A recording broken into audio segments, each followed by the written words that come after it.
California ਦੇ ਵਿੱਚ ਬੜੇ ਲੰਮੇ ਸਮੇਂ ਤੋਂ ਬਾਅਦ ਇੰਨਾ ਸੋਕਾ ਪੈਣ ਤੋਂ ਬਾਅਦ ਜੋ ਲੇਕ ਔਰੋਵਿਲ ਹੈਗੀ ਆ ਅਪ ਯੂਬਾ ਸਿਟੀ ਤੋਂ ਅੱਗੇ ਉਹ ਕਹਿੰਦੇ ਆਪਣੀ 100% ਕਪੈਸਿਟੀ ਤੇ ਪਹੁੰਚ ਚੁੱਕੀ ਹੈਗੀ ਆ। ਪਿਛਲੇ ਸਾਲਾਂ ਦੇ ਵਿੱਚ ਆਪਾਂ ਪਿਕਚਰਸ ਦੇਖਦੇ ਸੀ ਕਿਸ ਤਰ੍ਹਾਂ ਜਿਹੜੀ ਲੇਕ ਆ ਉਹ ਵੀ ਸੁੱਕਣ ਲੱਗੀ ਹੋਈ ਸੀ, ਸਿਰਫ 27% ਤੱਕ ਪਾਣੀ ਉਹ ਚ ਰਹਿ ਗਿਆ ਸੀ। ਜੀ ਪਰ ਅੱਜ ਜੋ ਕੈਲੀਫੋਰਨੀਆ ਸੋਕੇ ਵਾਲੀ ਸਟੇਟ ਕਰਕੇ ਜਾਣਿਆ ਜਾਂਦਾ ਸੀ, ਉਹਦੀ ਇਹ ਸਭ ਤੋਂ ਵੱਡੀ ਲੇਕ ਔਰੋਵਿਲ 100% ਕਪੈਸਿਟੀ ਦੇ ਉੱਤੇ ਹੈਗੀ ਆ। ਬਹੁਤ ਸਾਰੇ ਵਿੰਟਰ ਸਟਾਰਮ ਆਏ ਆ, ਰਨ ਆਫ ਵਾਟਰ ਵੀ ਆਇਆ ਸਨੋ ਮੈਲਟ ਦੇ ਨਾਲ।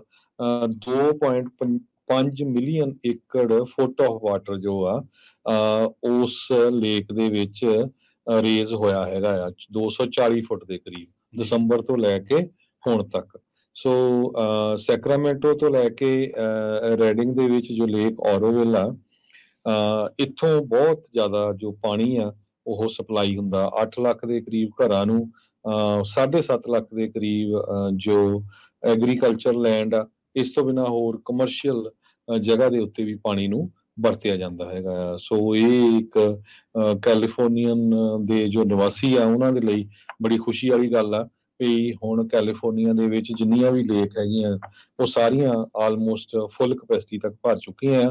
California department of water resources ਜੋ ਕਿ ਸਟੇਟ ਵਾਟਰ ਪ੍ਰੋਜੈਕਟ ਸਿਸਟਮ ਨੂੰ ਆਪਰੇਟ ਕਰਦਾ ਆ, ਜਿਹਦੇ ਵਿੱਚ ਲੇਕ ਔਰੋਵਿਲ ਵੀ ਆਉਂਦੀ ਹੈਗੀ ਆ, ਉਹ ਕਹਿੰਦੇ ਵੀ 29 ਦੇ ਕਰੀਬ ਪਬਲਿਕ ਵਾਟਰ ਏਜੰਸੀਜ਼ ਜੋ ਸਰਵ ਕਰਦੀਆਂ 27 ਮਿਲੀਅਨ ਕੈਲੀਫੋਰਨੀਅਨਸ ਨੂੰ, 7.5 ਲੱਖ ਏਕੜ ਫਾਰਮਲੈਂਡ ਨੂੰ ਇਹ ਜੋ ਲੇਕ ਔਰੋਵਿਲ ਆ ਇਹ ਸਰਵ ਕਰਦੀ ਹੈਗੀ ਆ।